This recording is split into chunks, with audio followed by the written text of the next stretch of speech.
Great. I woke up in the middle of the night and I had this great joke. I'll write it down in the morning. Like that morning guy.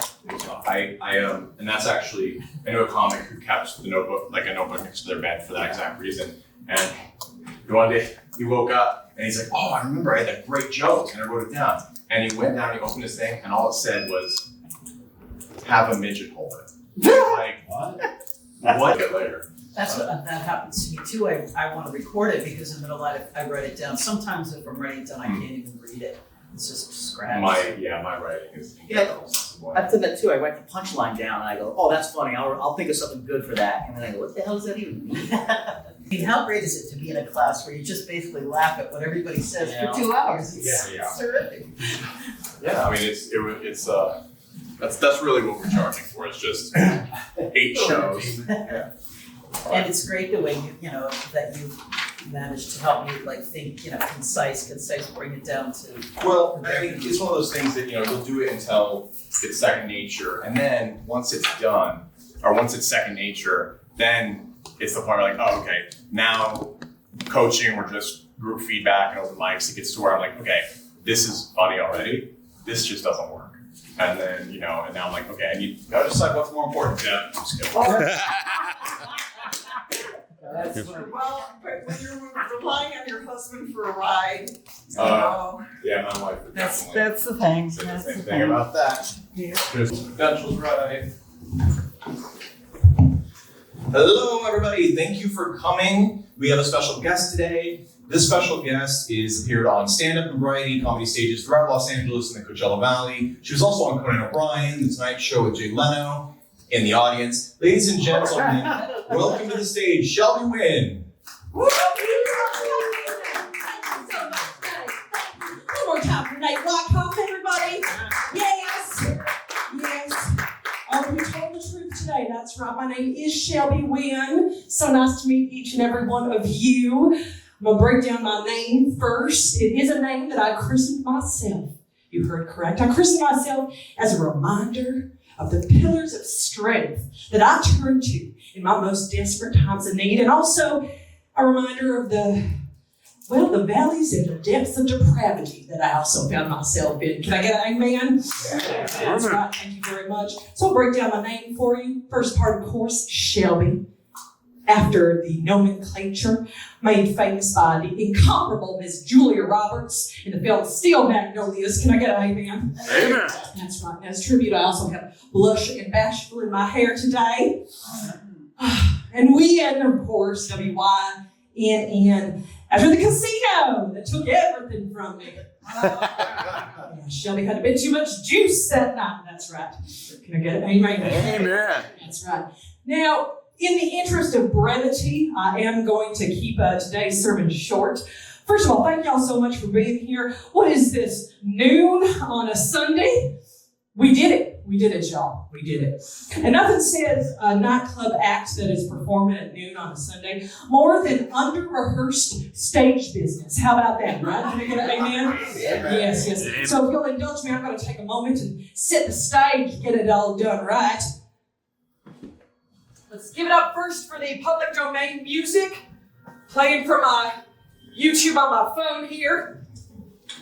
There we are. And I told Nate, I'm like, this package, even though it is small, it still comes with all the bells and whistles. So there we are on that. Can I get an amen? Amen. That's right. Oh, she likes to build tension, this Miss Shelby. She sure does. Oh, Nate, you're killing me with this. First, we're going to set the stage. Ooh, look at that. Is it going to turn on? How old is it? We do not know.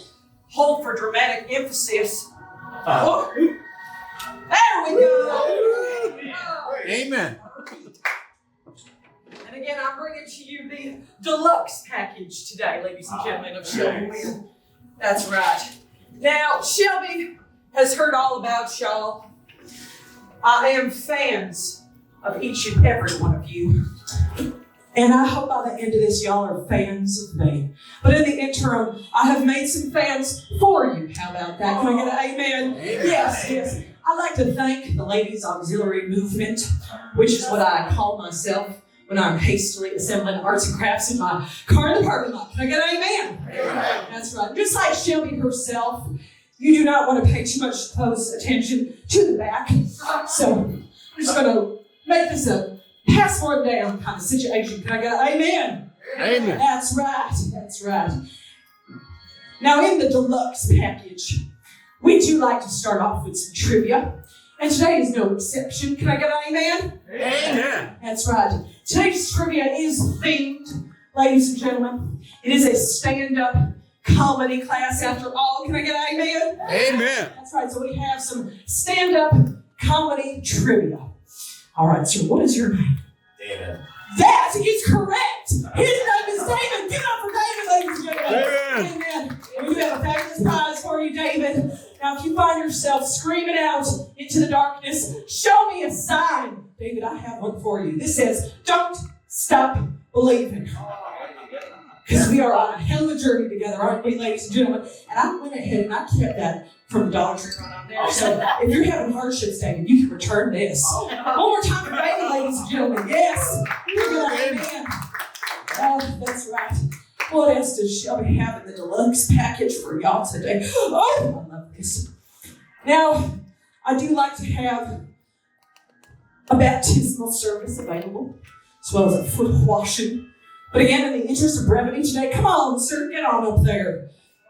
Give it up for your classmate, ladies and gentlemen. Can I get an amen? Amen. Yes, yes. He is right on time, right on time. So I'd like to have a baptismal available as well as a foot washing. And today we have the express version right here, ladies and gentlemen. So if you find yourself wanting to get fresh, wanting to get right with the Lord, once again, you can take this down, pass it around. I'll hand that over to you. Give it up for this gentleman. Can I get an amen? Oh, that's right. That's right. Big old amen for him. Now, it isn't all about giving back to the community. I wish it were. I wish it were. Good people of the Cultural Center, the center of culture here in Palm Springs. A spring overflowing with Palm. I want to introduce, this is my Kickstarter, y'all. This is my GoFundMe right here. That's right. But I like to operate on a take a penny, leave a penny philosophy. And so, if you want to unburden yourself with coin or paper money, I will gladly accept that. I do not discriminate against any denomination.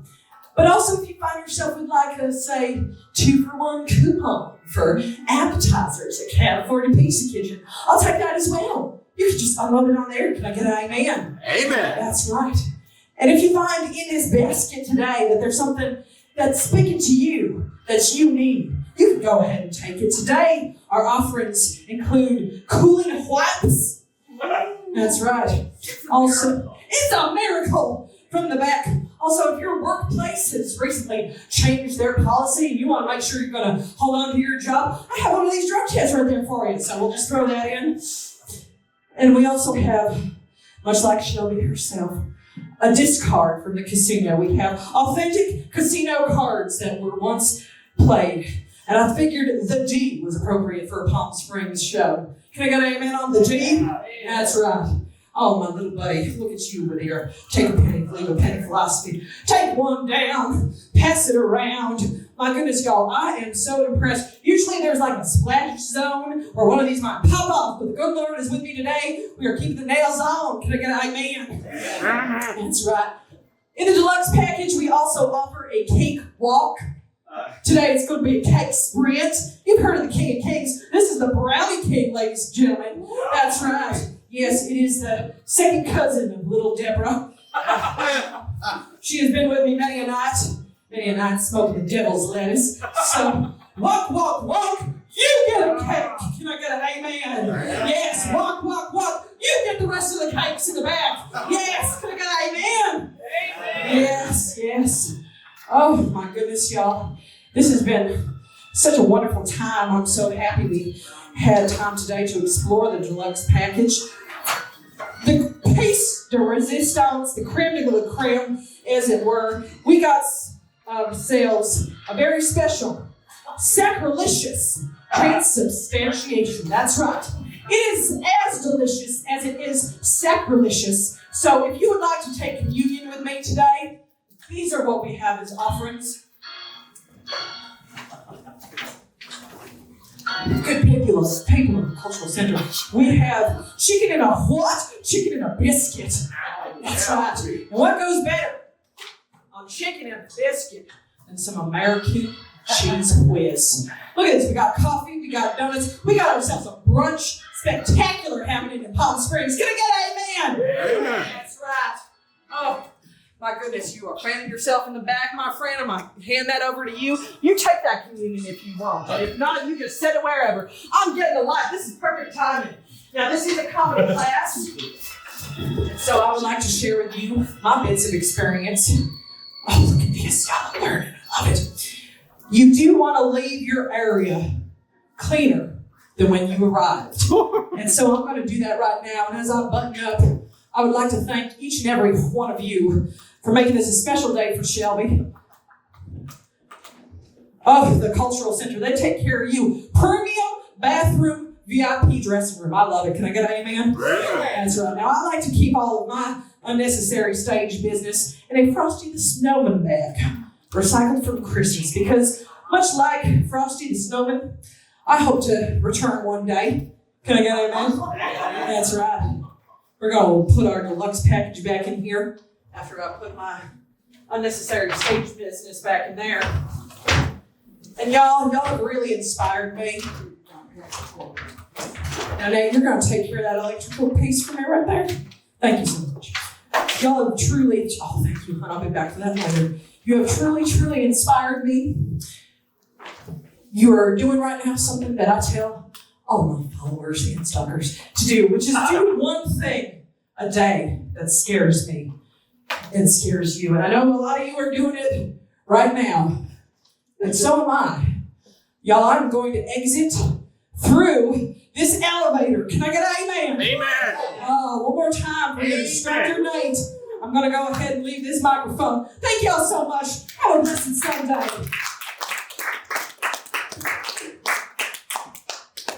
Also, another good lesson, you can have a stage manager prepared to hold the elevator for you. That's how you choose to exit. My goodness, there she is. Saved by the bell. Thank y'all again. Have a blessed day. Yes. Special thanks to our special guest, Shelby Wynn. Yeah.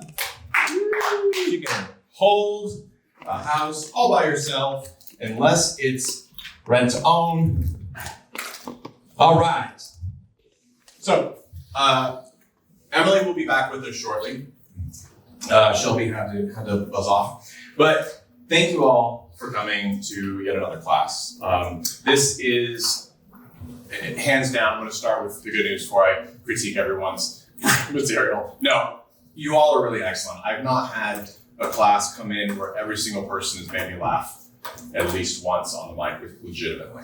So, not pity laughs, these are real laughs. People will laugh that are not me. So I want to thank all of you. Today we are working on character. And character is really great because you can, it's as subtle or as extreme as you want it to be. Or as it fits with you. So it's one of those things that you like how high you know the mic, etc. You just kind of learn when you do it. And if you don't take some risks sometimes, you may not find the best setup for you. For example, someone like, and we'll have clips online as well as specials, as well as some homework. Remember last week's homework was to write 5 bullet points about your life for an event we can go off of, and maybe write some material down, otherwise we'll go over on mic and brainstorm. But character can be as extreme as Shelby Wynn, or it can be as subtle. Subtle is probably not the word most people use to describe it. Chris Rock, if you think about his stand-up, that's not how he talks one-on-one, right? Howard Stern said, he was doing an interview, this was many years ago, but he said, he was asked, I want to say it was Barbara Walters, maybe it was Diane Reeves, but he said, how do people react to you when you talk to them the way you do off stage. He goes, if I acted the way I did off stage the same way as on stage, I would have no friends and no one in my life. It is a performance. Now, you could argue if his performance or others takes it to a level that you wouldn't want to go to, but that is a choice, right? And we've talked about there are choices where you want to take the audience. Similarly with character, I feel setting can also play a part in that. What role are you playing at that thing, especially if it's an event, right? I think Bruce Valanche, big comedy writer, he's actually going to be here for an event. I can't remember what it is, but he's going to be in Palm Springs for an event here shortly. But if anybody doesn't know, he's written for everyone. He's written a lot of specials. He also wrote the infamous, or was one writer, on the infamous Star Wars holiday special. If anybody's ever seen that, that's not the top of comedy brilliance, but not intentionally anyway. But he said he was writing for Steve Martin when he hosted the Academy Awards, and one of the times. And he had a joke, and if you didn't know, they write material and rehearse it, but they actually write material like the writers are present on those events on site generally. And that's because they may do material right then that needs to be sort of crafted on the spot. Maybe something didn't work, maybe somebody didn't show. You never know. So the writers are on hand at those. He had a joke. Everybody loved it. Even the censor loved it, because you'll have a censor there that will say, you can't do that. Or a legal person's like, you can't do that. But the joke was that it was Steve Martin walked out after the first award and said, well, folks, I have good news and bad news. The bad news is I did the entire monologue with my fly down. The good news is the camera adds 10 pounds. So, everybody liked the joke, but Steve said, I'm not going to do it. And the reason is because he didn't want to take the audience there. We get visuals when you get jokes, and he's like, it's the Academy Awards. The focus, I want this to be an event, and doing, as he said, doing a cock joke is not where I want to take it. And that's a completely reasonable choice. As a comic, you will have moments like that where you write a joke and you're like, that is so bad, I'm never going to do that on stage. But it's, one, writing jokes is always a good exercise. But two, you will decide as you go on. You do comedy long enough, you will do material that you will grow to regret. It is a reality. I have stuff that I'm sure is online that I just wish was not there. Hopefully it's not super hateful or anything like that. But you will grow your character as you perform, and that will direct a lot of what your comedy material is. Eventually, 90%, 99% of everything, you will have material that it automatically cuts through all of that, right? The stuff that would be funny that you're not going to do, you won't even come up with it, because you're focused on what material will my character of me do.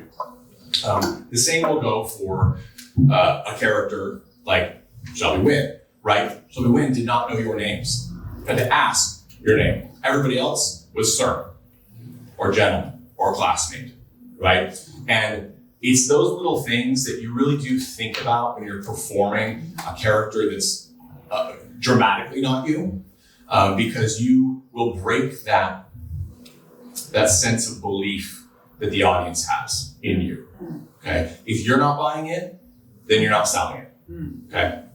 So there's a lot of comedians as well that have character. Everybody who's on a stage has a character. Some are closer to their offstage self than others, right? But if we watch people that we like some of our favorite comics, consider how they're going to speak normally off stage versus how they are on stage. We think it sounds natural, like John Mulaney. He has a very specific way of speaking, right? His cadence is very unique. He'll be,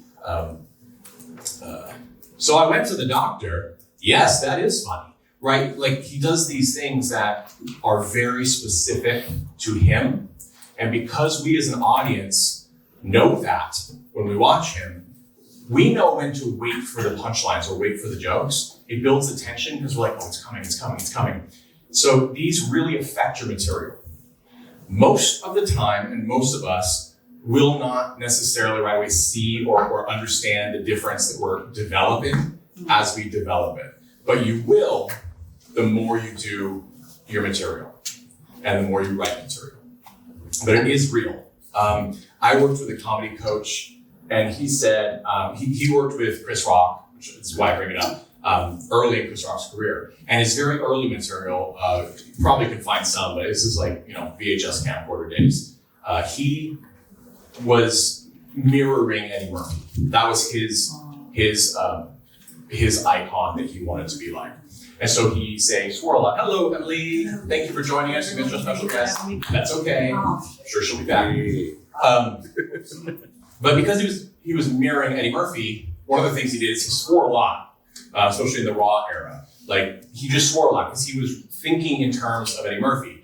And the coach, I don't know exactly what he said to them about this, but I'm sure knowing him was something like this, which was, you're doing Eddie Murphy, right?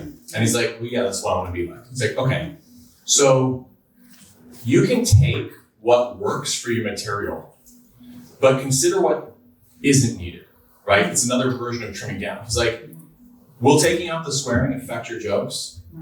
He's like, no. He's like, then why are you doing it, right? And it's not, you shouldn't swear, you should swear. That has nothing to do with it, right? It's what are you taking and why are you taking it? Okay, and that's one of the things that you will continue to, in writing, they call it your voice. The more you write, the more clear it becomes to the reader. It's very hard to define sometimes, but it's the way you choose your language and how you deliver that language to the audience. So that includes body language, speed of speech, your cadence, okay? And that is kind of key to you. You all have those in your day-to-day life. Most people on stage, it's an elevated, they call it an exaggerated or elevated version of yourself, okay? Because you're commanding attention, right? So Emily is doing some great, What's that? What do we want to do today? I was figuring we would start people on. Well, I still want to do, hi Ruben. I still want to do a physical warm-up, just because we are going to get on mic today. And then Nate, if you're okay with it, I know there's some people who did homework, some people who didn't. So what I'd like to do, and keep in mind, when you see Shelby win, like, this is like an old act that's been going for a while. So don't have that expectation on yourself at all. It was only an example of how far you can take it if you want. Nate and I were talking and we were thinking for today's exercise, because I know some of you guys had prepared like either your life story or something like that. If you could just sit for a moment, or maybe while we're doing the warm up, and think of someone in your life that, like, preferably a family member, just because you're more connected to them, but like an older family member, so like your mom or your dad or maybe a grandma or like an aunt, but somebody specific that you have in your mind. And as an exercise today, thinking about character, we would like you guys to tell your homework story as that person. So instead of yourself, it's, I'm going to tell you about my nephew, my son, my daughter. And when you think about character, being specific is always good, but also just think of one character trait, like how they carry their body. Where's their center of gravity? Are they like really light on their toes? Do they sort of like slump down and relax? What's the physical impression that if you were at a family function and you did this like physical version of this person, everyone in the room is going to go, yeah, that's him. That's him. It's one just way of carrying yourself. And also play around with like a vocal style, like if they've got a raspy voice and you want to imitate that. But again, you're taking your homework and you're going to tell a story through this person's lens. And how we thought this might be good, especially in like a narrative sense, you'll see comedians that don't do characters. When they go into a story, it's like, and then my aunt said, and you can bring up, this is how that person expresses themselves. So it's just about strengthening your story and giving another layer to your performance. Does that make sense? Maria Bamford's a character like that. Exactly. She does her mom, she does other people too pretty well, but that's very distinct. Margaret Cho does it about her mom. Moms are popular. And you can see her like sink back in her head, Yeah. hold on, you know, Right. as opposed to when she's talking as herself. Yeah. So just those like very No simple prom in choices. Korea, only war. Like, it's a totally different thing. And the other thing I want to mention, because that's exactly what I want to do. I know, because I am one of those people who always shrunk away from warm-ups, vocal warm-ups, improv. I just, in my head, I was like, I feel like I look stupid. And then I watched myself and realized I look stupid anyway. So I might as well just do it. But it's sort of that idea that, one, no one will ever see this except you. And people in this room are all safe. We've already aired a lot of laundry here. So give it a shot, and if you know you're going to struggle with that, then try to just start without thinking. Just read without thinking, and then go into it, because it's usually our rationalizations that get in the way, right? It's that idea of kids just play. They just do it. There's no hesitation. They go with what they want to do. And as adults, we've learned a lot of social constraints. So undoing those is a long process, but sort of circumventing them is a little easier, right? And I find kind of picking and then just going with it and not thinking about it can help. And if you didn't do the homework, that's okay. And if this is too soon for you, that's okay too. I always have prompts, so you guys are going to get 5 minutes of mic time regardless today already. And so I'm just going to start us off on our nice warm up, get ourselves warmed up, let's shake out the week. We're here, we did it. And again, if you have any limitations, you can always do a modified version of anything that I say, safety first. All right, so now we're going to center ourselves.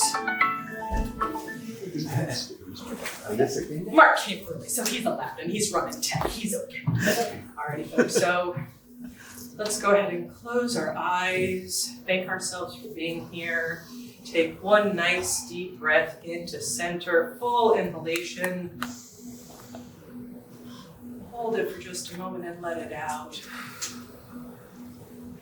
And one more again. Hold it and out. Keep that nice breath flowing. Let the weight of your head slowly bring your chin down to almost touch your chest. And feel the looseness in your neck. Let the weight of your head slowly roll to the right hand side, almost touching the right ear to the right shoulder. Don't force, let the weight of your head bring it back and to the left. Keep that breath nice and loose. Center, one more time in this direction. Right ear to right shoulder, roll the head slowly, gently back to the left side. And center. And while we're centered, we'll take one more deep breath in, full inhalation, exhalation. And once again, let the weight of your head bring your left ear to your left shoulder, gently rolling back to the right hand side, back to center. Keep breathing one more time because we always want to have a counter move. Left side. Back, right side, and back to the center. And before you open your eyes, let's take one more deep breath in and out. Slowly open your eyes as you bring your head back to center. Very, very good. Go ahead and shake that out as well, nice and loose. And then we're going to take our shoulders and squeeze them up to our ears, really squeeze and release. And bring it up to our ears, really squeeze, feel that tension and release it. And then slowly roll your shoulders back. Keep that nice, steady breath, nice and gentle. And to the front now, the same or about number you did going back. Very, very good. And let's wiggle our fingers. That's right. Bring the arms up, keep those fingers wiggling. Yes, yes, yes. Now stop wiggling, release the wrists, release the elbows, release the arms. Very good. All right, now we're gonna gently massage our faces We're gonna be talking a lot today, so let's get that nice and loosey-goosey. Excellent, very good. Shake out the hands. And now we're gonna start our vocal warm-up. You guys know how this goes. I'm here if you don't. Hum, mummy, may, my, mo, moo, all together. Hum, mummy, may, my, mo, moo. Really enunciate. Hum, mummy, may, my, mo, moo. A little faster. Hum, mummy, may, my, mo, moo. Faster still. Hum, mummy, may, my, mo, moo. One more time. Hum, mummy, may, my, mo, moo. Very good. Now motorboat your lips.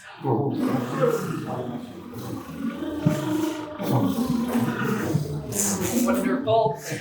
Big heart B and big heart P. Pa ba pa ba pa ba pa ba. Reverse it. Ba pa ba pa ba pa ba pa. Little tiny feet. Little tiny feet. Little tiny feet. Little tiny feet. Little tiny feet. Little tiny feet. Wonderful job, you guys. Nice and warm up. Okay. Who would like to go first? And we'll just do 1 second because you'll notice that Mark was wonderful enough to set up some cameras so we can get a better video of ourselves. Okay. Yes, and we'll also be doing a little better audio. So. Back to. Oh, yeah, sure. I don't want to take too much time, though. It's all good. You want something? Whatever you like. I'm keeping mine for now. I'm hot. He's hot. Oh, thank you, Marilyn. Sure.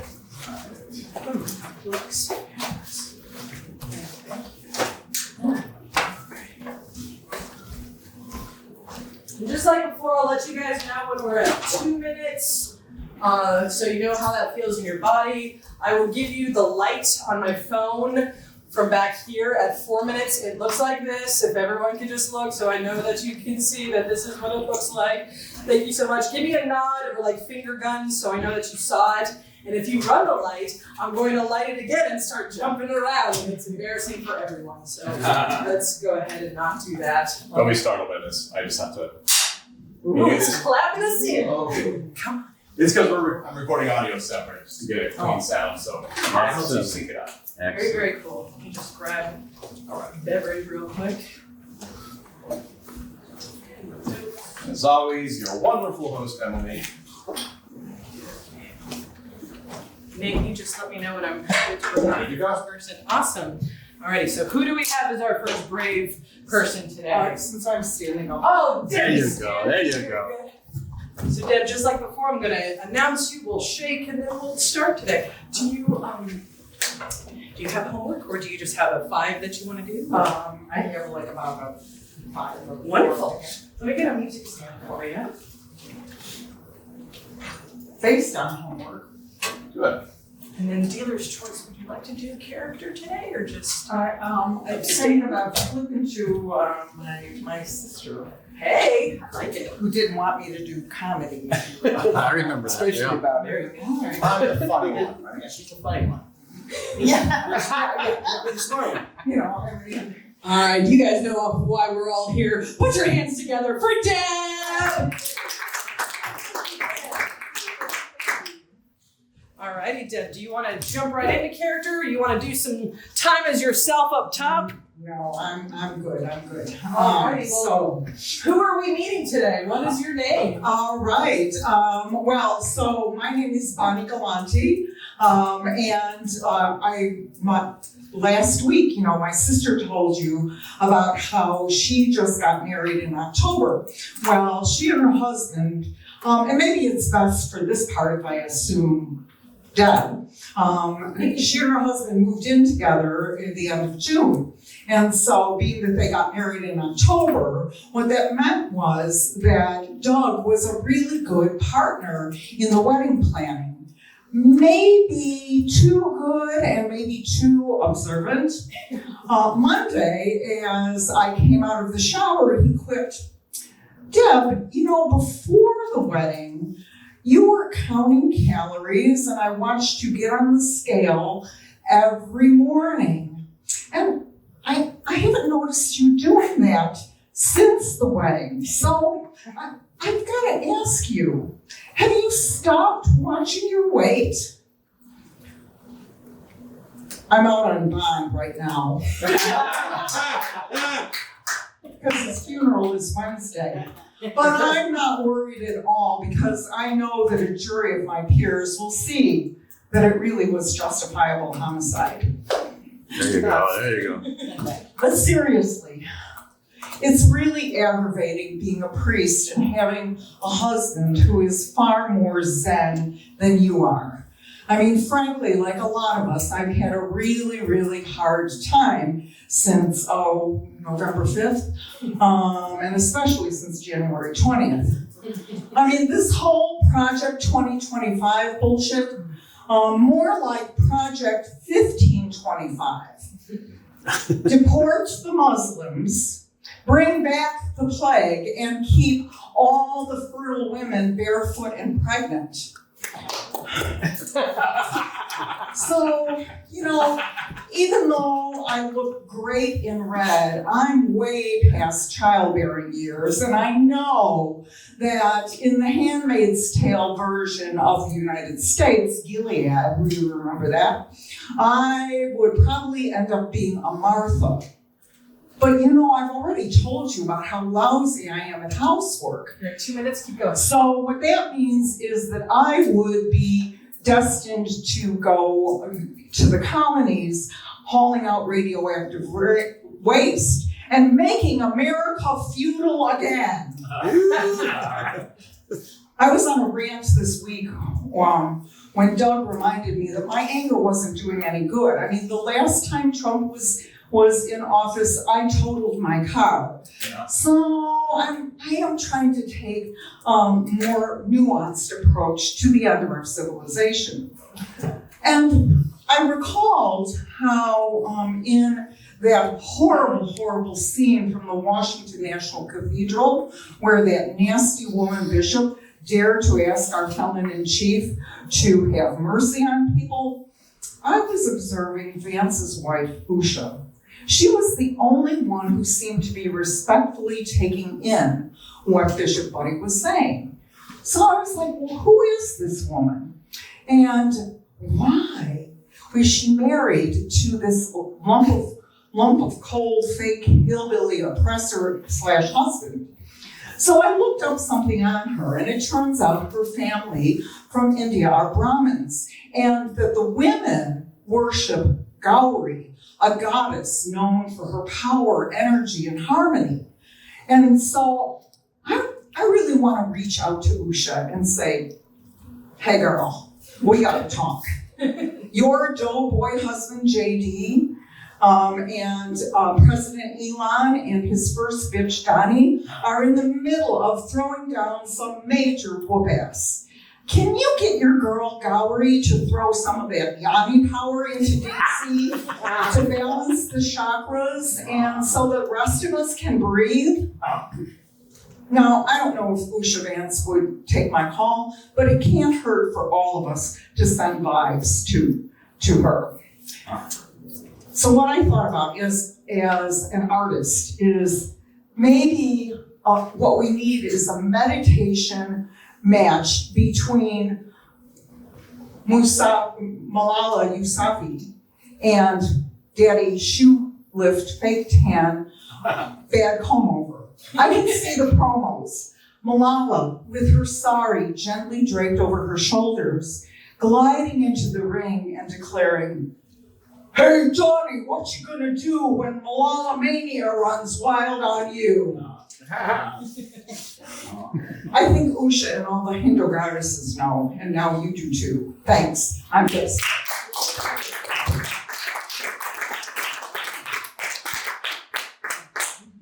Thank you. Excellent job. You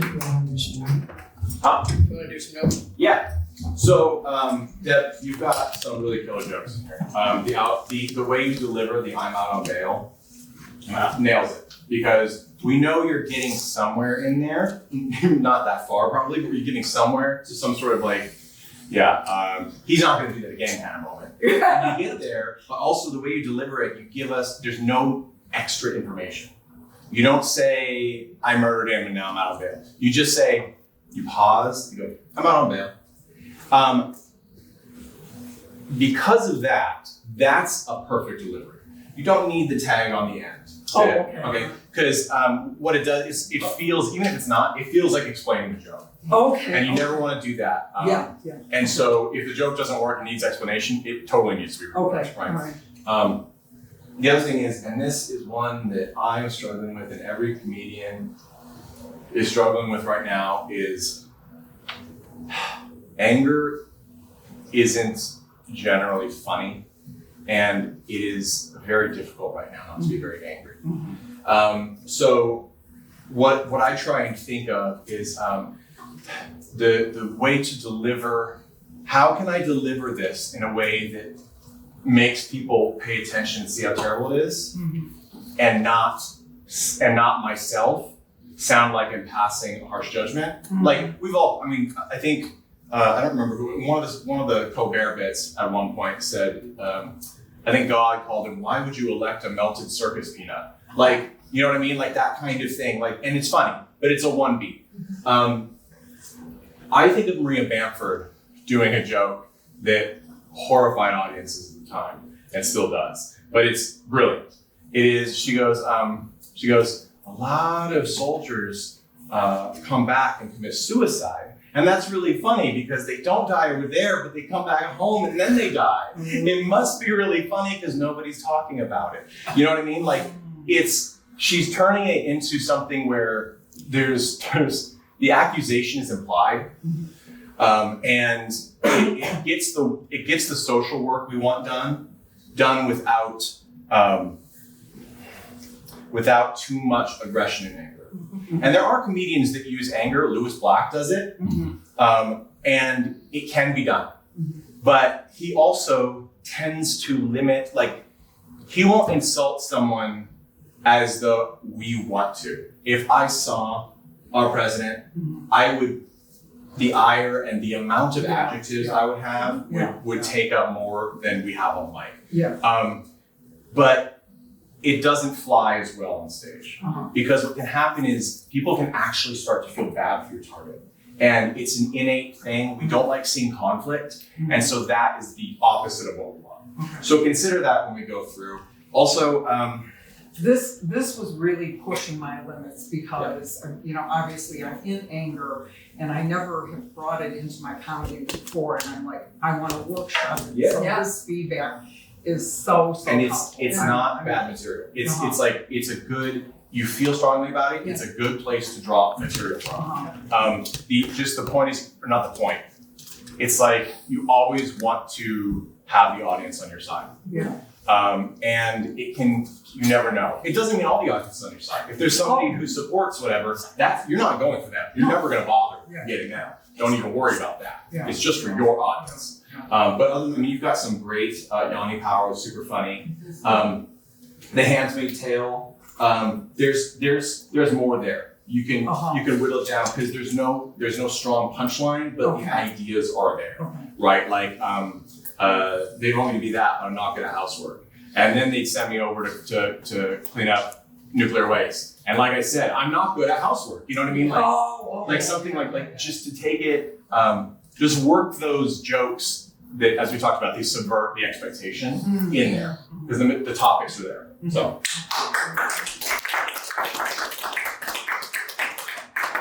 if I could just speak on a couple of points that Nate made, because I completely agree. I think that, like, as you were saying, Deb, like, it's so powerful to be able to take what you're feeling and channel it in a way.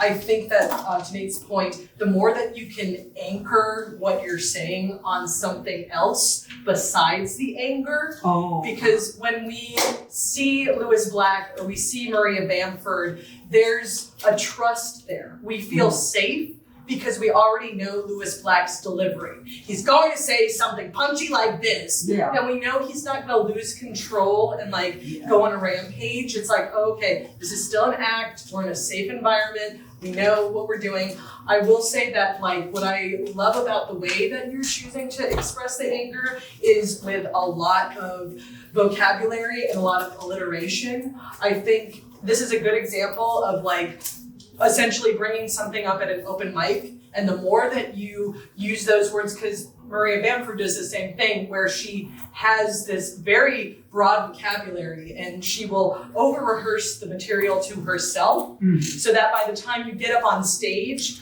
you're saying these really complex things, but you know how to enunciate it correctly, and you can just kind of throw it away. So it's like, yeah, we are in a apocalyptic moment where we can't really be sure who to trust and what to do, and is my conversation being recorded right now? But something like that, to where you're in control, and then we trust you and we feel safe laughing. But I love it. I thought it was great, and I thought that, you know, again, all you guys, but because you were the first one, being so vulnerable is just going to be such an important thing moving forward. It's already set you guys way ahead of any other class that we've been a part of, so thank you for that. Just a Yeah. brief question, is the Malala reference to, like, it's not in people's minds current? You know, I could see that you were doubting it, you know what I mean? Uh-huh. So if you can, like, tack on, like, 3 things that are, like, Googleable, undeniable, like, Yeah. everybody knows this. Well, I had more material Yeah, about, yeah. you know, she skunked the Taliban and, you know, that kind of stuff, but I Well, knew and I we was think running out of of the head time. injury first, Yeah, you know, yeah, that's yeah. like, yeah. Now, after you brought up the Malala reference, and then you did like a caricature of her, was that of her herself? Yeah, well, that what I Googled was, what are some catchphrases from WWE? And that's from Hulk Hogan. You know, Yeah. what are you gonna do when Hulkmania runs wild over you? Yeah. And I thought, wouldn't it be funny to like have this, you know, this gentle Malala, then all of a sudden take on this persona of the WWE. Maybe you So- could practice an accent. Yeah, So you like the concept of WWE expanding its roster for the good of America? yeah. If you do it from like a meditation standpoint, Yeah. if she and that was more of the material that I didn't have time for, so. Sure. So. And anything that can give us a reason for something like that will help, Yeah. because I like the idea of the delivery.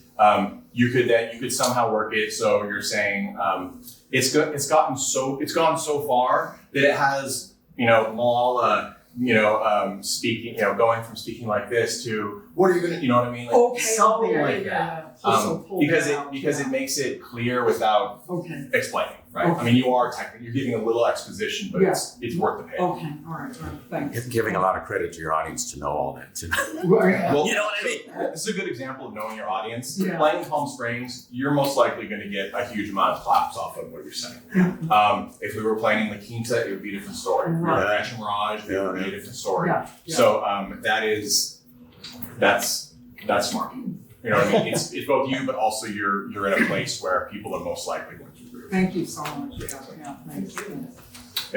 Who's next? Good. You wanna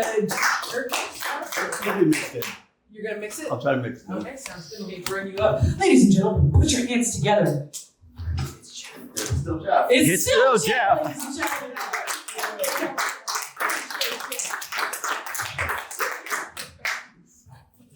Everybody, 61 years old, and my parents just celebrated their 63rd anniversary together. Yeah, you know what's interesting, even heavyweight boxers only go 15 rounds. My parents fight about everything. They are, look, you know, I'm Jewish, and let's be honest, yelling is the Jewish love language. My mom is obsessed with my father's hydration. We were in Israel a few years ago, and our tour guide gave us this lecture about making sure we drink enough. It's called Pipi Levan, she said. My father called it Pipi Le Pew.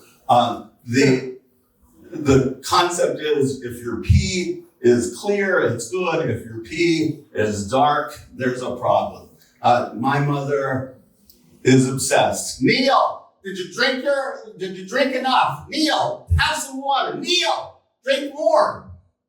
Neil, let me see your pee.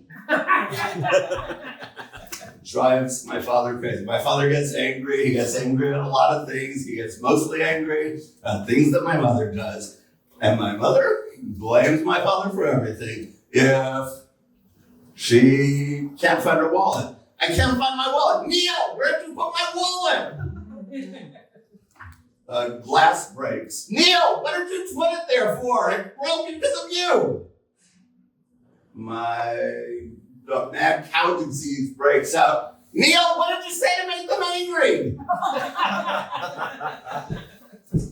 But my dad gets back at her. He gets back plenty of times. Last week, my dad went for an angiogram, and the anesthesiologist comes in before the procedure, and he asks some questions. He says, has anyone ever told you that you snore? Because I guess snoring is a thing for anesthesiologists to know. My dad says, well, my wife tells me that I snore. The anesthesiologist says, has anyone ever told you that you stop breathing at night? And my dad says, well, usually I can get her hands off of my neck. 2 minutes, keep going. But, the one thing that I do know is even when I was little, my dad made jokes about getting rid of or not being with my mother. In fact, on Sunday mornings, he used to take me to lunch or to breakfast together. We'd sit, just the two of us in a restaurant, and my dad would say things like, so, since we've split up, who's your mother seeing? And just to see reactions from the audience or see reactions from other people. It's always a little weird, but the one thing I knew even growing up is that as much as my parents bickered and fought with each other, they were always there for me. They always cared for me and would do anything for their son. My dad played baseball when he was younger, and he was a pretty good baseball player. So he wanted me to go out for Little League. I am not a Little League player, but my dad took me in. He was there for the games, and he coached the Little League team. And I suppose there's things to be proud of. For a while there, I had a perfect batting record. I wasn't batting 1,000. I was batting 0. But he let it go. And my dad played in the outfield, so I played in the outfield too. I never quite understood why it was important to stand up when you're in the outfield. I mean, the ball didn't come that often. But he was patient and would be there for every game, and would be there at the end of the game when the one only thing I cared about in baseball happened. We'd all go for snow cones afterwards.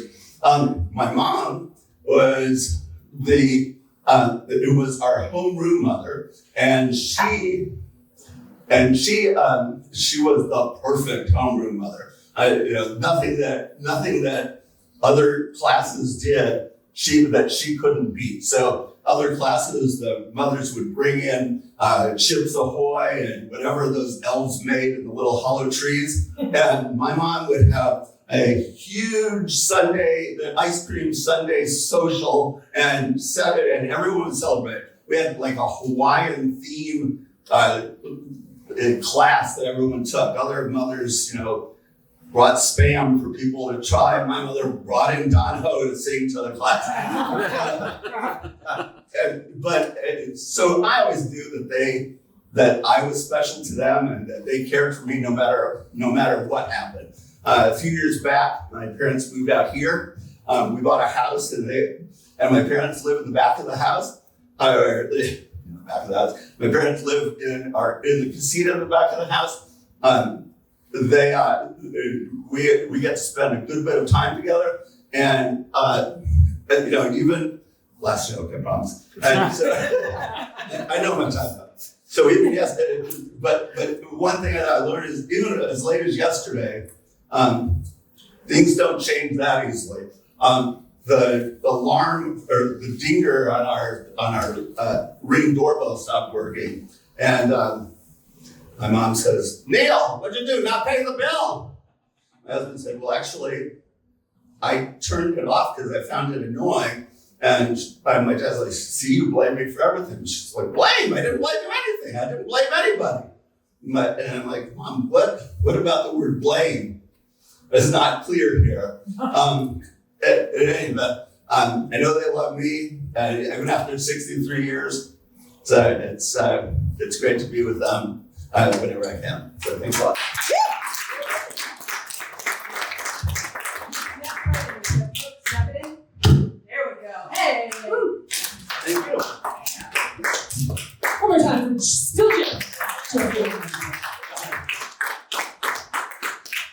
I just wanted an observation. That was excellent.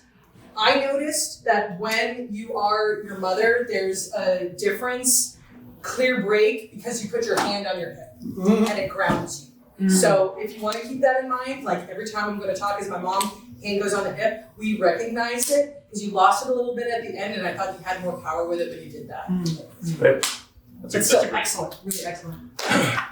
That is a great one. So you have a bunch of killer jokes. I mean, it's I think it's a somewhat common saying the yelling is the Jewish love language. Still funny, and you lead it into the let me see your pee bit. You have a couple of those that are great where you're doing 3 things, and the last one is the surprise. And the mad cow disease was the other one. What did you say to them? Like that's double hilarious because it's something that is so absurd to think he had anything to do with, and then it's absurd because mad cows are not angry. Like that's the double. Like that one is one of my favorites. And then the hands off. What was that bit? Sleep apnea. Sleep apnea. That was a funny joke. Thank you. That was a good one. That was actually, that really wasn't. Yeah, I think it's brilliant. Then you have some that have everything is there. It just needs to be reordered or trimmed. Like you've got like the perfect batting record 0. A lot of your stuff is, and also this comes with nerves from delivering for the first time material. Too much verbiage. There's stuff in there that doesn't necessarily have a joke, so it's not needed. Like the year 61, not needed. You could just say, if you wanted the years, you could just say, my parents have been together for 65 years, and then do the punchline about, I forget what it was, but there's a good punchline there. So trim out as much as you can and then that gives you a chance. It can be uncomfortable first to pause because you want to give people a chance to laugh and they will laugh. So, for example, I think you could strengthen this bit is the baseball bit. My dad plays baseball. I was when he played baseball. I played out. He played outfield. I played outfield. He was a good batter. I had a perfect batting record, 0. You know what I mean? Like you're cutting the punchline down, which is funny. From I had a perfect batting average. It was 0, but you're just trimming it down. When you do that. You can make, because you have so many decent punchlines in here, you can make it joke after joke after joke and still keep the thread of the narrative. There's some good ones. The mom blaming thing at the end, there's a joke there. I'm not sure what it is yet. Find some more info. But the more you deliver it, the more comfortable you be. And there's some really good jokes. So just trim down the language. Just try writing each joke as a bullet point. Yeah, it's interesting because I actually wrote almost all this morning. And so happens to me too.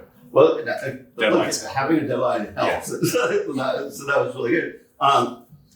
And I appreciate it as I was putting it all together that, some of it, some of it was fuzzy, some of it wasn't, but I kind of thought, just getting it out there really helps because hearing that it just needs certain edits, I think just will come. I don't know how I could have edited it this morning. Yeah, no, I agree. I think what you're saying is completely correct, which is, Phyllis Diller said this: every new comic is bad, right? There's some people who are actually pretty good right off the bat. They've studied a lot on their own, etc. None of you guys are bad. This is a shock, frankly. I wouldn't say this if there was one person that was bad. But the point is that it's like writing is rewriting. You are going to put more out there. That's better than not putting much. Than holding back and putting less. Because everything you put out there, that there's jokes there, even if it's not there. You're 61. There's a joke there, obviously. There always can be 8 jokes, but. Hey, 61, how dare you? I know. Palm Springs, you're a child. Yeah. So, the mad cow disease is pretty solid. You're just cutting out, but all the stuff that didn't have a big punch, like the blame, getting it out it's not necessarily even that you want to trim, it's something, is there a good joke here? And then if you don't find one, you can cut it. Or if it's not your A material and you've got limited time, you can cut it. But that's just what it is, getting comfortable with the material, editing it down to its essence, and then you can really hammer those points. Thanks.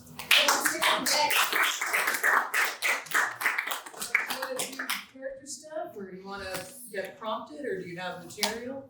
Dealer's choice. See what I did there? You saw. Let me bring you up first. Hold on.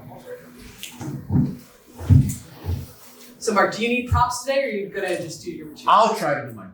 Very good. Well, I'm in the back if you need me. Thank you. Just like with everyone else, I'll let you know. I'll do this if I need you. That's right. I like 2 minutes, so you know what that feels like. I'll light you at 4. Please don't run the light. It was worth it. All right, ladies and gentlemen, put your hands together for Mark. For Mark. Don't let me say you forever, Mark.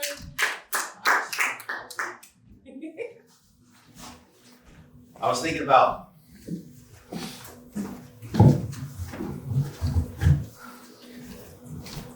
I ran on one of those commercials again, those fundraisers or whatever they do with the starving animals. The ribs sticking out of their sides, and they're asking for money. And I'm starting to feel bad about that. And just a second. My son-in-law. I'm sorry. Describe. I can't tell you my age, but I can't remember how they're all related to me. My stepson-in-law. So I'm thinking about these animals, getting emotional. And he calls me. He says, "Hey, Mark, do you want to go to the cockfights?" Yeah, there are cockfights. Still. Yeah. The last time I went to a cockfight was about 35 years ago down in Tijuana, where it's legal, but let's just say I went to Tijuana again. And then I brought my wife. She came with me. I'm not bringing her to comedy night anymore, by the way, because I remember the whole Miss Maisel routine and how that happened. Did anybody see Miss Maisel? Yep. Did I get the title right? Anyway. I had a direction where this was going, but I can see it's really not going in that direction, so I'm it's gonna come back. I don't know if everybody knows this, but I think I mentioned the first time, excuse me, I don't like to refer to it. I used to be a blackjack dealer.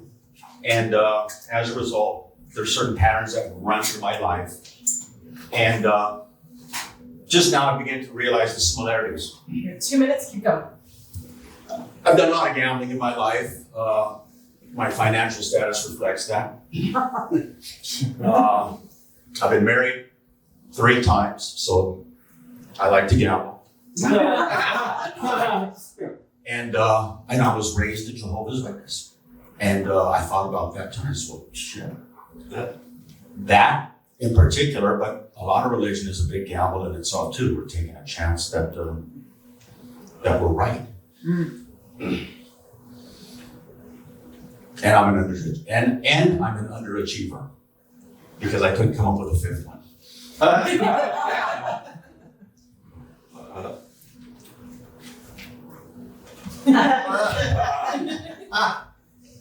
Give us a prompt. Okay, sorry. So Mark, do you want to do some character exploration, or I have a real hard time with the whole. I know what you're expecting as far as character, because I have a difficult time just being myself. Of course. Well, can you tell me about, and please don't mention names or where it was you worked, but can you tell me about a guest that you just didn't want to keep dealing to, and maybe 2 things about them, like what they looked like or how they talked, if there was a smell. I just want to know a guest at the casino that you did not like. Well, I was doing this for about 21 years, and throughout those 21 years, I probably could remember 2 customers' names. Okay. It was a job, and I didn't really get too involved in it. But did anybody ever get 86 or? Wow, drawing up some bad memories. Well, I don't want to traumatize you, but if you want to share nuggets, just as an observation, Mark, I like this back and forth. I like that you're holding the tension of I am asking you a question and you are really pausing with it. We're eating that up. So if you can think of I don't realize sometimes how interesting that job is to other people. being a blackjack Being a dealer. blackjack dealer. Yeah, For okay. me, having done it for so long, I need to get, it's like being raised a Jehovah's Witness. People don't realize everything that goes into that. Yeah. But, So do you get asked about it a lot at or 3 marriages for that matter. or what now? You said 3 marriages? That's like an easy joke to get back on you. Is people don't realize all the work that went into that. Yeah. But it helps without mentioning my age because I've forgotten most of them and part of the last one. Normally I'd give you the light mark. We are at your time. I appreciate this exploration. Was there anything else you wanted, any joke you were working on that you want to try on us before you bring me back up there? No, I can't think of it right now. I wish I could. Well, you know how to thank me and bring me back up. Let's Thank you very much, everybody. It's been great. I'm just getting through the routine of all this. Let me bring back our MC, Emily. Hey, that's my name!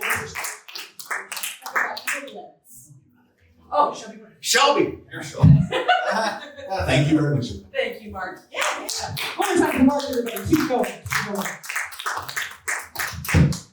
And just as an observation, because Mark had done the eye drops, he started working on that last week, and we're sort of seeing how it progressed. I personally, they call it like inside baseball. So like, as someone who does comedy, I find it funny, the uncomfortability of sticking an expensive microphone under your armpit. If you want to get booked more frequently, I might suggest leaving it in the stand to deliver your first joke this way. That way you're hands-free and you can step back and not risk like getting it on the equipment. Thank you for letting me put you on the spot like that, because I know that you're taking in the information and also being embarrassed, but mostly taking in the information, so I appreciate that. And then make notes. Yeah, well, so I want to piggyback off something you said over here, which was I really liked, there's something about when you switch to just answering naturally, like with the prompts, it's a great thing because you take your time and the walking back and forth and like clearly pondering, there's something there in that sort of speed and delivery that I think is, because when you say something, it's not slow or anything at all, but you think about it. And considering when you deliver lines, that is a great way to build tension. It's like that, not consternation, but the concentration when you drink it. Also, I know that I've done it a lot because sometimes I'm remembering what I'm supposed to say. And so it can be, real. The eye drops, God. So the eye drops can be so funny because it's so uncomfortable. Finding the place for them is going to be the thing. I like the idea. This is hard, but I like the idea of doing it in essentially the middle of a joke because it's so. You're just like, is this really happening? Like, is this? And because you don't say anything about it first, it's even funnier because it seems like this guy is just getting his shit together. And so I really like that. Finding the place for it is going to be the trick.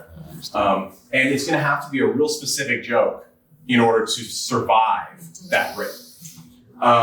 And so even if you could come up with a joke where the punchline actually somehow kind of cues in with that without referencing it directly, I don't know. An age joke is the obvious one, but there's plenty. It's like where the punchline comes in after, and maybe it's completely counter. Maybe it's like a lot of things are going in my old age. I didn't, and then you start opening, and it's like I have perfect vision. You know what I mean? Like there's something there. It's very unique, and so it's a very hard process to do because you're really usually when we do a physicality, the joke triggers the physicality, but really what's happening is your physicality there is going to set up the joke. Another thing, so married 3 times, clearly I like to gamble, funny. There's definitely material in Jehovah's Witness. I know actually quite a few Jehovah's Witnesses. We have a Kingdom Hall out here, a couple I'm sure. And there's stuff you can do there. It's like I am a Jehovah's Witness. I know when I came up and saw me, you said, I thought I've seen him before. Like something, there's stuff there. You've got jokes that you can work in there for sure. Well, that's why you were fighting the urge to turn the lights down and hide from me when I first came up. Right, yeah, exactly. Something like that. It's like, oh, sorry, I'm Jehovah's Witness. This is a little weird because when I come on stage, I'm used to people turning out the lights, Well, it's from my personal perspective, it's more like it's amazing what just 15 years of life, of your being in it for your first 15 years of life, can do damage. Or maybe I don't want to be so specific, but what can happen. If it's personal, you can be as specific as you want. As long as it's funny. I want to keep it funny though. Yeah, right. I don't want to be. Sure, exactly. A lot of altar boys aren't doing material. Yeah, that's I'm definitely not associated with anything right now. Hey, and that's the thing. There are people that do material that is definitely blasphemous and are devout, Christians or Muslims, etc. You just really, it's where your comfort level is. The bit during the just conversation, your character conversation, I can't be anybody else. I have a hard time being me, or myself. That's funny. So that's how stuff like this can happen. I actually many times have, ridiculously, but it works, had conversations with myself and imagining reactions. That can help because it really does give you kind of a better idea of how your material is going to work. And also it's like constantly getting prompts from yourself. You actually, at least maybe you're crazy, I don't actually know exactly where it's going to go sometimes. But it's an exercise, making my brain work in a different way can really help me sometimes. So that kind of fake conversation can help. Just write, keep writing, right? Because it is fun. You've got the cockfights. Okay. You could get you can tailor material to your region. So like you said Tijuana is where you said first. Yeah. Like when it's legal in Tijuana. So this one, I went back to India, Tijuana, India, Tijuana, whatever it is, desert hot springs. Like you can work on that. People will get it. Yeah. So you can get really specific. Some people. So I went to a place just like that. The back room of Wings. Whatever the case, like you can get as specific as you want, right? Yeah. So it's where they get their produce, their foul. Right, exactly. It's not a bad idea, really. No waste. So consider that. Keep writing. And I liked your back and forth. And like I said, I think that could be a really good way to generate material. And also, the walking back and forth, you seem casual. It's like you're just talking to us as a friend, which is what's happening. Right. Like something to bookmark for later, Mark. I could even see like you're taking your time and being like the slowest crowd work comedian ever. Okay, I'm gonna do some crowd work now. Let's see. And just like really milk it and be incredibly awkward when you do the back and forth. But try to remember how it felt in your body to do what 2 minutes feels like. Because again, you don't want to run the light when you're doing these explorations. You know what I mean? Does that make sense? And when I say run the light, I mean you don't want to go over your time for your open mic or your show or whatever. I like that, like what you were just describing. But the thing about that is I can't do the whole deadline thing, like writing the day before. I need to start it earlier and literally rehearse myself on the camera and watch it and rehearse it, just make it work. Fair, yeah. Because I got to have it at one point. I can't Sure. just go blank either. Absolutely. No. That's fair. And for that, I would recommend, because you see like drag queens, or you see hosts, or you see like even when you came to see open mic night at the Hotel Zipso, like all the shit that I was saying, like not the jokes that I was trying out for the first time, but all the interstitial stuff and the stuff I was saying at the end, that's all like well-worn material. So just think of like you at your most charming when you're hosting like a dinner party or a cocktail party. What are these like one quip little one-liners that you know get the same, being a blackjack dealer, that get the same response over and over and over again? I would recommend using that as like a jumping off point. And then when we get into like improv and stuff like that, just saying yes to whatever you're getting in the moment. Or taking that nugget of like, I am going to be the most awkward, longest exchange person ever as the thing you always fall back on, because that was discovered here organically, and it's fucking funny now. So, hey, I got Marilyn first. Marilyn, do you need prompts? Do you want to just run through your material? I want to try to do, I try to do a more character. I love it. Yeah. Well, I'm in the back if you need me. If you want to have some back and forth, we'll just make it. I also want to talk, if I can, somebody asked me to do a little, they're having a big Super Bowl party and they're having some talent, and they asked me to do a little 5 minutes before. I love it. So I'm a little terrified of that, but yeah, really. That's fantastic. And I want to try to see if so some of it is going to be like, I'd like to kind of lift off from my Jersey, I'm from Jersey, and play with that a little bit, and what that means to be from Jersey, tough stuff, you know, and then talk about the Super Bowl. So if I appreciate any comments. I'll bring it up. No, I love it. All right, ladies and gentlemen, put your hands together for Marilyn. Let's have another round of applause for Emily. Oh, thank you so much.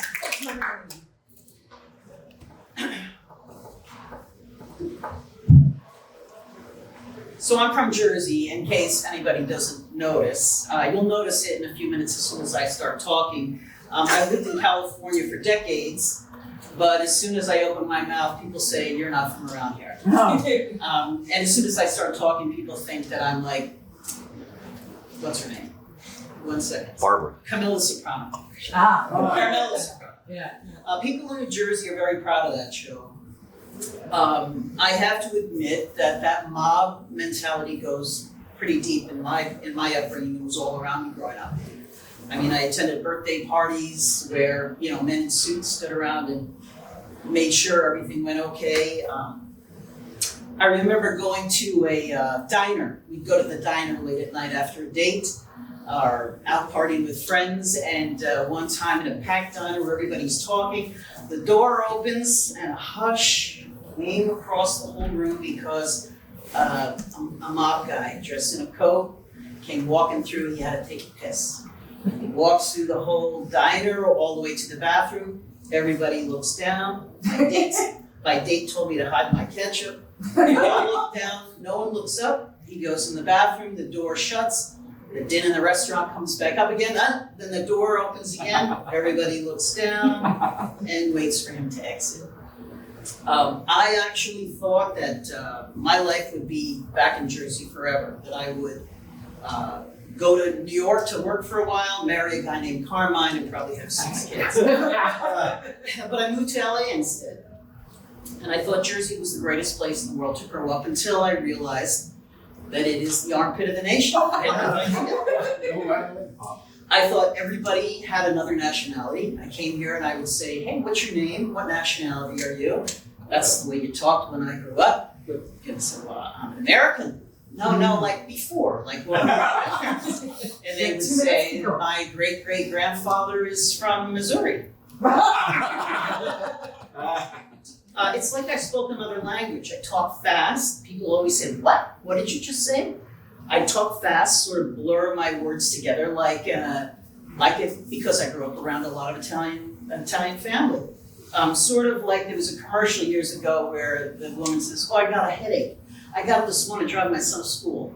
That's how he talks. People constantly say what? When I went to the first pizza shop in California, I asked for a slice and the guy thought I was trying to pick him up. New Jersey is a tough place. We actually have our team out of New Jersey we root for the Giants, and you know it's a tough state when we boast about having Jimmy Hoffa buried in the stands. Now the Super Bowl, for most people, is a place where two of the best competing teams of the season play ball together. Me, I'm sort of like, I see it erotic. I'm a lusty person. I see it as a massive orgy in front of 70,000 fans, or should I say voyeurs. More sexy positions than the Kama Sutra. I mean, we have tight ends, we have wide receivers. What's that thing that the center position is, where he bends over and puts his head through his legs? I do that in a short skirt and high heels. Even the name this year, they use those Roman numerals. This year it's Super Bowl LIX, LIX. The team scores, the quarterback gets sacked. The stands, when there's a touchdown, the stands and all the players will simultaneously orgasm together. I love this game. Afterwards, there's champagne, and there's champagne in the locker rooms, and then everybody takes a shower together. Finally, the team is assessed for injuries, broken bones, internal injuries, and STDs. Football is porn for viewing pleasure by the entire family. And then I want to thank very much Al for having me here at his party at the Man Cave. I've never been in a man cave before. I always imagine man caves are a place where you have big TVs and you have big couches and you have a refrigerator full of liquor and things like golf balls on shelves and jerseys in boxes that are hung on the wall. And it's also probably a great place to take a shit in peace. I've never been in a man cave before, but I have.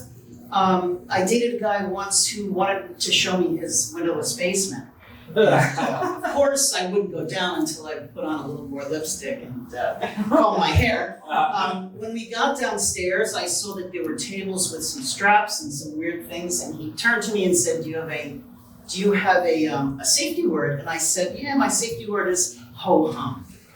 So he had a fun reaction to that, and decided we needed to go back upstairs, and he sort of asked me to leave, so I left. And I have to say, I never heard from him again. I sort of miss him. I thought he was a nice guy. That's time, Marilyn. That's good, thank you. Awesome. Yeah, that was really good.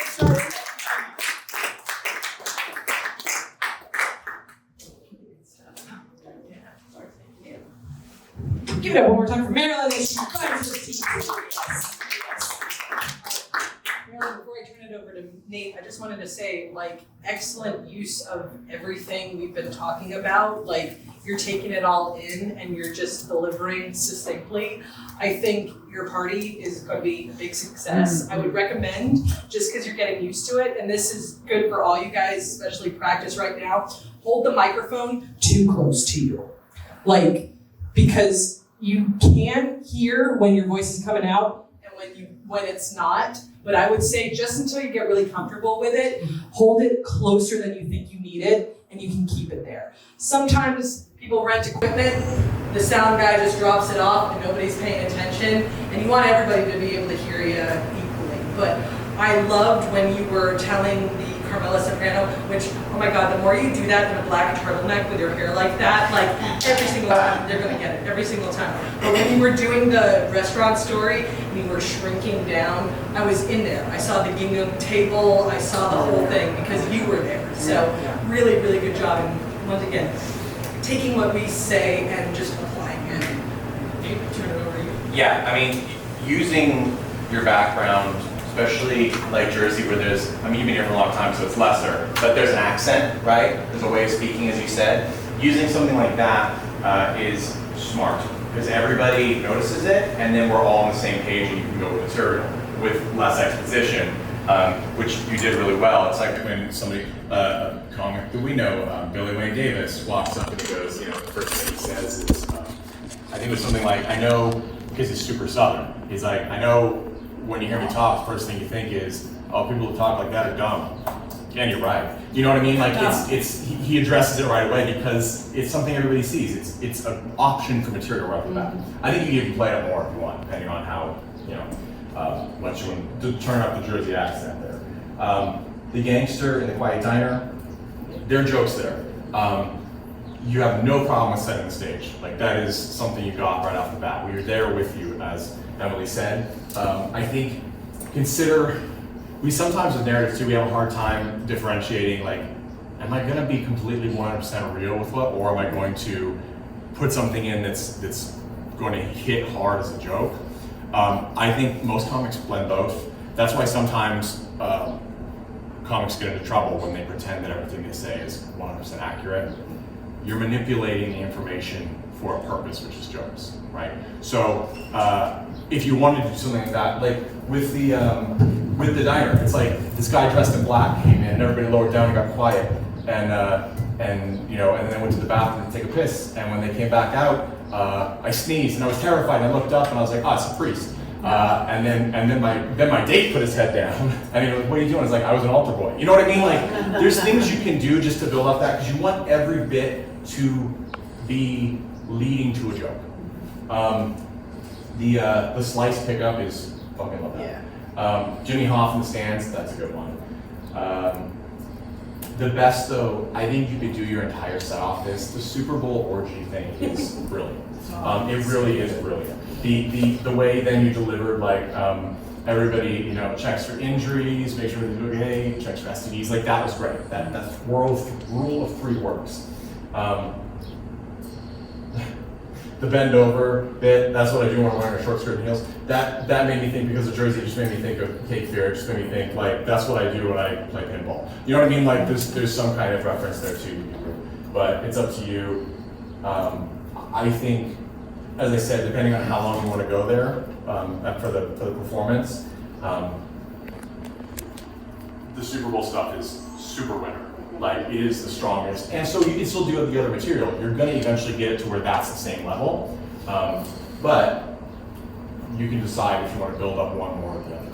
Or do them both and just make sure that you're upping the level for every single bit. Man cave too, first thing I thought, and you got there at the end, so I was like, I've never been to a man cave. I got close with my last boyfriend, but he got cold feet. You know what I mean? Like, we all know it could be an anal joke, right?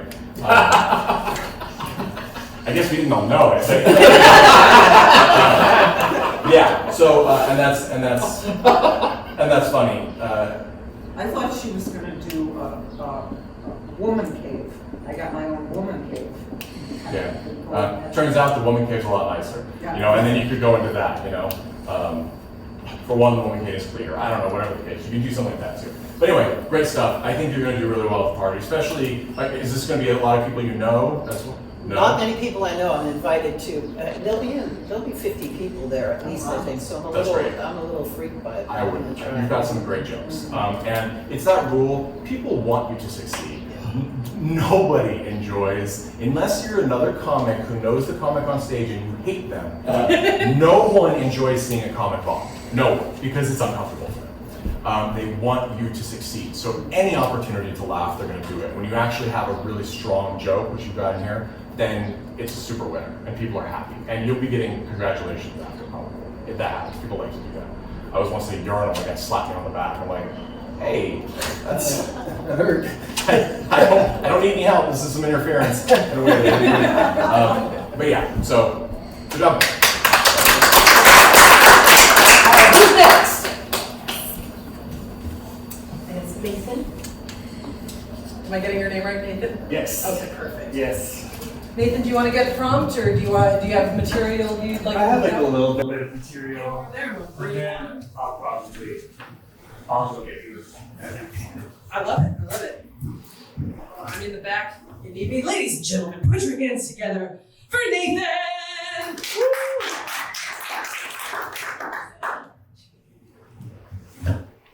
Everybody give it up the non-comparable. Oh, thank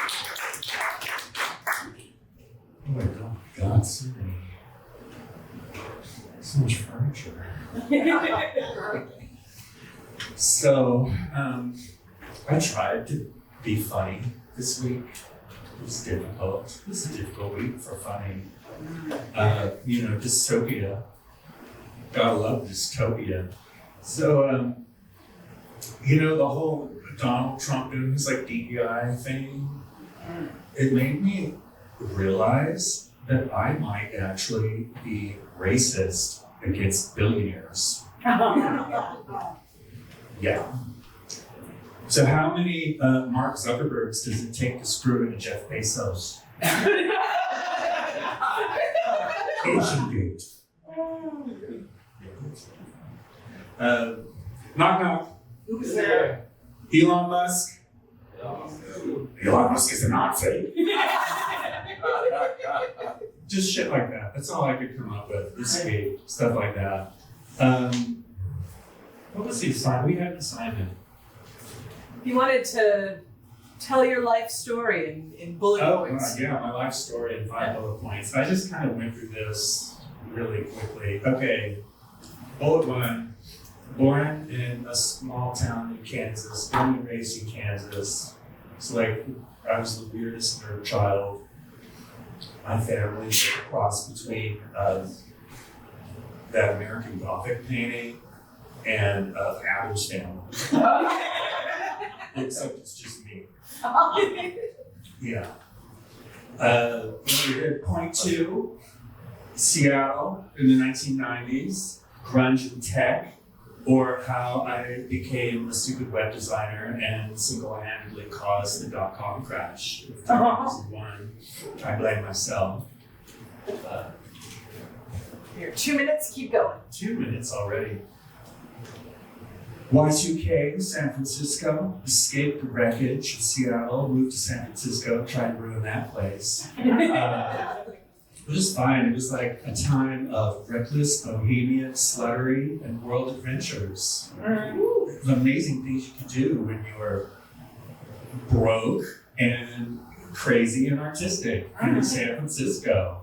Then the next bullet point, Nathan gets a day job as office bitch, which then afforded me to do independent theater in San Francisco. So it was the rebirth of the theater geek, reborn from the ashes. And then I moved to LA and destroyed that town without thinking about it. I caused a global pandemic. And then came here, and everybody's retired and dying, so I really can't do too much damage here. But then I was thinking about moving back to LA, and then it burnt down. So I wonder if is that how the cow in Chicago felt? Just trying to be a fucking cow. Oh my god. Yeah, so that's my life story and all that. I need prompts. Where are we? Hi, we have 2 minutes left. You're doing excellent. Oh, thank you. Yeah, of course. So in your time as office bitch, who was the worst to you? Tell me just the name of the worst person you had to. Oh, the CEO. The CEO. I had to wipe his ass. I was I was the marketing coordinator, but I was the front desk just so that they wouldn't have to pay me all the time, but then that they could overwork me with skills. But he was How did he sound when he talked to you? oh, well, he was in San Francisco, so he was part of the Chinese mafia. And this is a structural engineering firm. And he was drunk all the time. It was Did he sway on his body? when he would walk in, I could smell his blood alcohol at the conference room. I'm giving you the light. You have 1 minute. Keep going. And he would dictate his emails to me to type into the email and the PDF. And you know how to make a PDF. Yes, you don't. I do because you don't. Yeah, he was the structural engineers. The buildings stay up though, that's nice. As you bring the mic stand back and you reset your microphone, did you have like somebody that you bonded with over this horrible man? Like somebody that was in the trenches with you that you could just confide in that got No, as always, I was alone at the front desk, which was just this little corner by the electrical closet. Yeah, it was great. I lived my life like in the evenings, like, you know, doing sketch comedy and plays and things. Well, Nathan, this time together was lovely. Thank you It so much. was Thank delightful. them. Bring me back Thank you all up. so much for coming. Don't forget all of your belongings. Emily Lenz, come back. Welcome back. Please put in the microphone in this. Just snap it in. There, that works too. That's what we want to hear. Good job. There you go. Yeah. Thank you so much for that thing. Yes, thank you. Keep it going, Nathan, everybody. Yes. Yes. We are, and I feel comfortable speaking for everyone when I say this, Nathan, we are having so much fun just watching you. There's such a richness to your innate character, and you don't overshare and you don't bring too much. But every little window we get, like when you said American Gothic and the Addams Family, I saw the picture and I saw you as the big-eyed kid in front of those two. So you have a very good sense of who you are, and you take your time when you tell your stories on stage. And there is a difference between just talking to you when you're not on stage and hearing you take your time and be airy with it. So you're doing an excellent job, and I think that starting from you as a character is a really good place, and you're already naturally doing that, so thank you. Now turn it over to Nate now. Yeah, I agree with that. I mean, it's clear you have acted because of how you present. This is a weird question. You don't have to answer, but it's not. Are you Jewish? No, I'm a faux brew because everyone just thinks I'm Jewish. Right. It's something in the cadence of your voice. Yeah. And is common to the Jewish comedians we all know. I have Jewish people get angry at me when I tell them that I'm not. People think I'm Jewish too, especially when I was writing. There's several novelists who are like, "You're not Jewish? Why would you think I'm Jewish?" And they're like, "Because of this." And I was like, "Okay, I don't know what it is, but you're in good company, comedy especially." The reason I asked that is because there's two comics that your delivery kind of reminds me of in a way, and if you haven't seen them, watch them because I think you'll see what we're saying. One is Andy Kindler. He's a little bit more Kindler, yeah, like Kindle. He's a little bit more maybe, I don't know if aggressive is the word, but tense. There's more aggressive energy in this. But the one that really reminds me is Fred Stoller. Fred Stoller, Stoler. Very, very similar, and he's one of my favorites. He's phenomenal. He was anybody that watched Dr. Katz, Professional Therapist. He was a regular. And he wrote the Soup Nazi episode of Seinfeld, so he's a good writer. Because you have that persona that comes on and turns on. It is like we've been talking about. It's we all have it to some extent, and the more you do it, the more pronounced and effective it gets. You have that exaggerated you on stage, and you kind of can, because you have that down, you can kind of say anything and it feels engaging like a joke. So when you do that, have punches, it hits pretty hard. And I love it as if you take your time. That's the hardest thing to do for many of us. I know myself included. I was rushing. No, Yeah. you take your time. Oh, so You got it right. Yeah. Okay.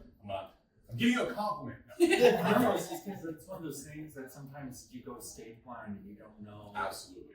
what your pacing is. And just to touch on that too, we do it for two reasons. One, because we're nervous, and two, because we're trying to cram in too much material.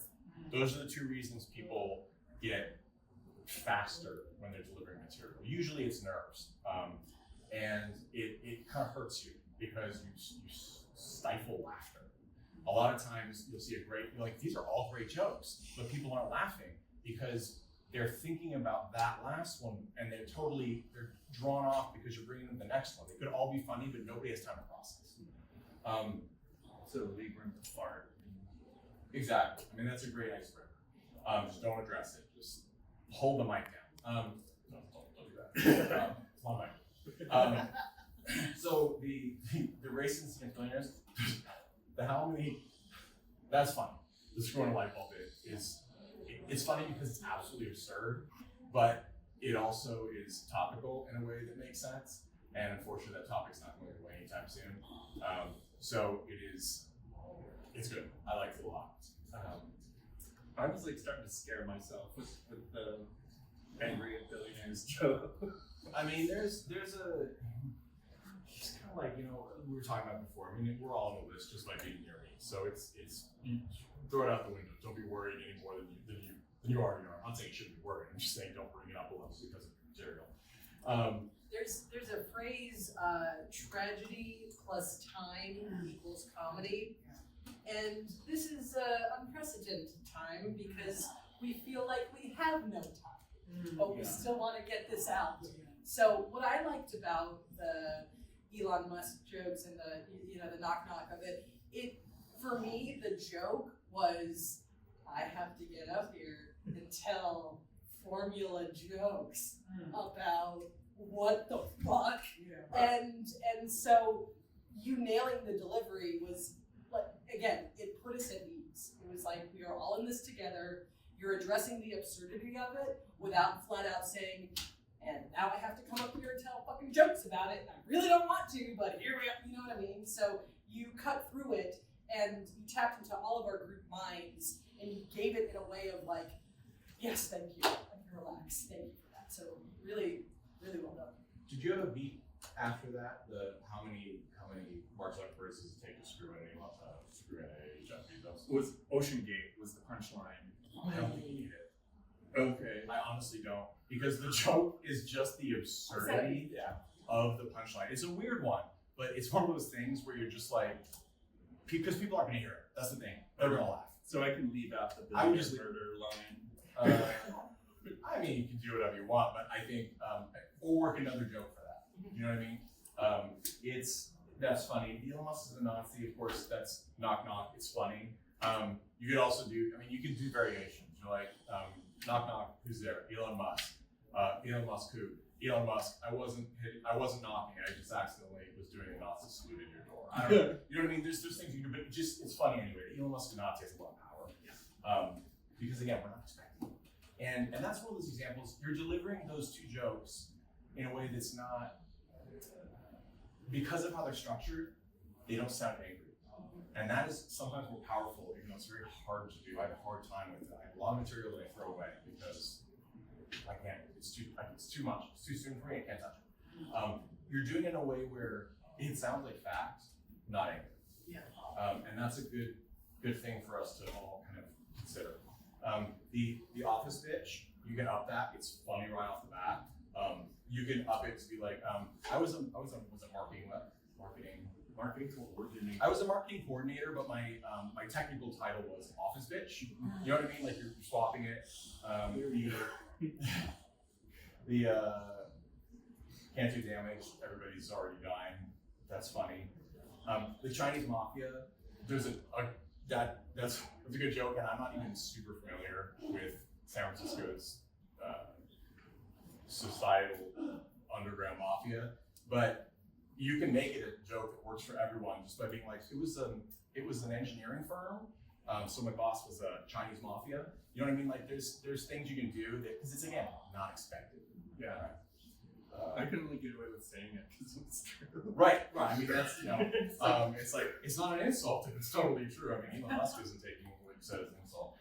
So, yeah. I'll give the severance back. It's like, my NDA means nothing. And just so everyone knows, NDAs do mean nothing. You won't lose if you're an employee. But, anyway, wonderful. I loved it. Who wants to go next? Walter? And just how many people we have? 2? We've got Walter, David, Boomer, Jesus, okay. and... So we're gonna hit the time soon.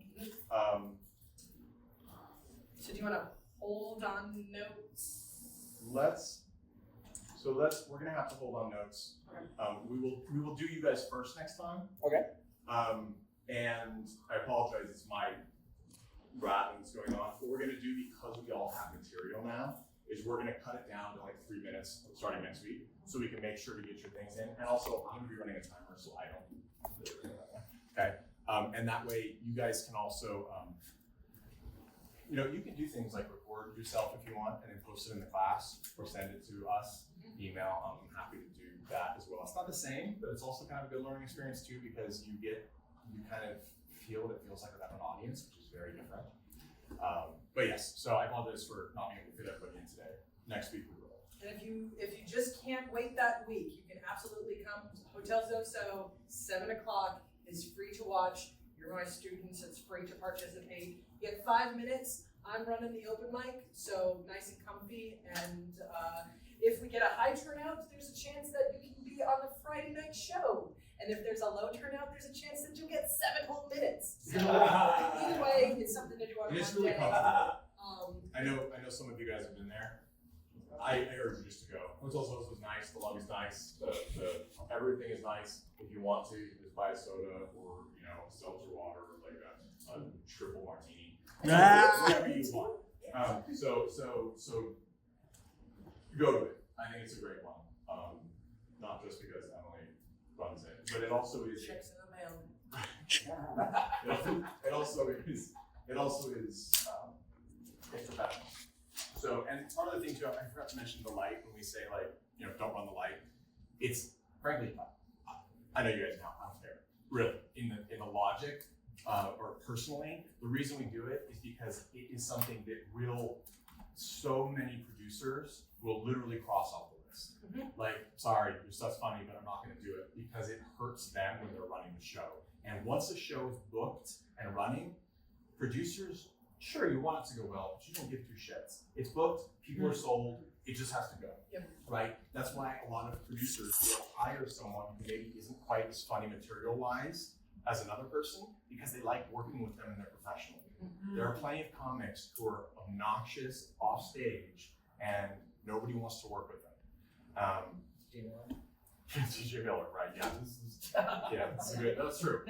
It's true. We're not going to do it here, but a lot of times if you run the light, even at an open mic, they won't give you another chance. You're going to hear blaring music. It's fucking awkward. So think of like the sense memory of this is what 2 minutes, this is what 5 minutes feels like. So you don't get in that situation when you're out there in the wild. So it gets them mad and they'll. It gets them mad. This is mom, It's an because we're all on a time crunch there, and like Nate was saying, they won't book you again. Like, Right. And Because they won't their even job tell you why. Yeah, exactly. Their job is to run the show. So when we run the light, we mess up their show. Again, sometimes though, a lot of times you will go to a show and you're booked, and you'll be ready for 5 or whatever, and they'll say, "Hey, so I got you for 7," and act like they never told you 5, because they need to fill Are they time. 7? Or depending on where you go, if you go to a place like if you're playing a place which it's up to you, but it's a place that has a name for itself, like a Comedy Factory or Flappers doesn't do it. Pretty loosey-goosey. I mean, I like Flappers a lot, especially if you like Bill Burr. Go to Flappers in Burbank. It's a long drive from here, but it's his West Coast home club, so he's there a lot. We can come in 6:30 too and just other. But the Comedy Store is another one. If you do get on a show there, it's usually an outside producer bringing you in. You may actually not get more time. You may get bumped completely.